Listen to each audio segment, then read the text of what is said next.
À la une des quotidiens locaux, des adjectifs bien différents pour illustrer la démission de Delphine Batho. Elle est virée d'un côté et démissionne de l'autre. À Melle, des lecteurs nous ont même avoué hors caméra être choqués par l'une de ces unes. Au café et dans les rues du centre-ville de Melle, cette démission fait évidemment causer.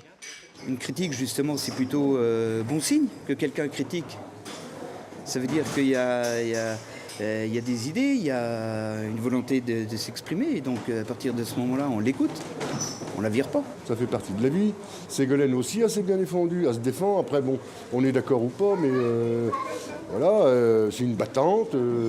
Quand on perd une place, une place, ça fait mal. Voilà, c'est tout. Disons que c'est pas Monsieur Montebourg, c'est Delphine Batho. Bon, c'est pas la même personne, pas la même envergure, entre guillemets. À la mairie de Melle, le premier magistrat semble bien en accord avec la décision du président Hollande.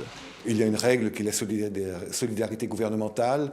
Et il s'avère que Delphine Batho a critiqué le budget après les arbitrages et non avant.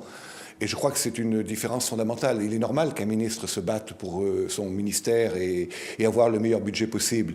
Mais ce combat est à mener avant l'arbitrage. Après l'arbitrage, c'est plus compliqué.